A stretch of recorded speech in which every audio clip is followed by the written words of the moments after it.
মাননীয় প্রধানমন্ত্রীকে টার্গেট করে কথা বলছেন, আমরা কিন্তু এখনো খেপে যাইনি। আপনাদের দলের মধ্যে শুধু একজনের নামে বলবো, এই নাসিরউদ্দিন পাটোয়ারি।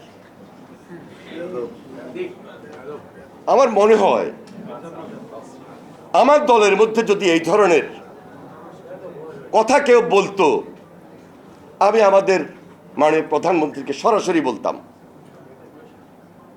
আমি আমাদের পার্টির চেয়ারম্যান জনাব তারেক রহমানকে সরাসরি বলতাম যে এটা আমাদের ইমেজ ক্ষুণ্ণ হচ্ছে, এটা আমাদের ভাবমূর্তি ক্ষুণ্ণ হচ্ছে। বিএনপি একটা উদারপন্থী গণতান্ত্রিক দল, বিএনপি একটা সাধারণ মানুষের দল, মাটি মানুষের দল। জিয়া রহমান তাই করেছেন, বেগম খালেদা জিয়া তাই করেছিলেন।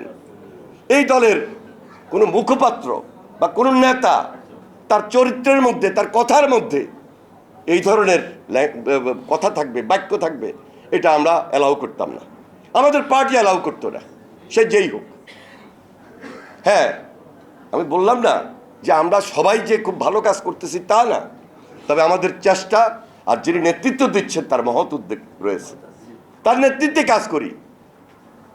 কেউ অন্যায় করব, সঙ্গে সঙ্গে তিনি খবর দিচ্ছেন, তিনি সতর্ক করে দিচ্ছেন। কিন্তু আপনাদের পার্টির মধ্যে নতুন পার্টি দিয়েছে, এই যে একটা লোক এই ধরনের বক্তব্য দিয়ে যাচ্ছে, মির্জা আব্বাসের মতো লোক তার বিরুদ্ধে নির্বাচন করছেন। ভালো কথা, নির্বাচন করবেন, কিভাবে?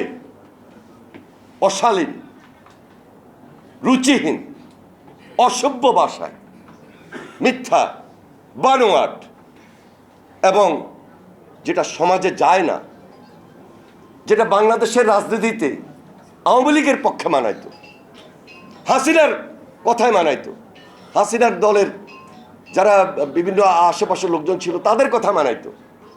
কিন্তু এই হাসিনার পরবর্তী কারণ এটা উচিত না, কিন্তু বলে যাচ্ছেন, এবং এখন পর্যন্ত যেভাবে বলে যাচ্ছেন, এবং বিশেষ করে জিয়া পরিবারের বিরুদ্ধে মাননীয় প্রধানমন্ত্রীকে টার্গেট করে কথা বলছেন, আমরা কিন্তু এখনো খেপে যাইনি। প্রতিবাদের ভাষা অব্যাহত রেখেছি, সুশীল ভাষায়, ভদ্র ভাষায়।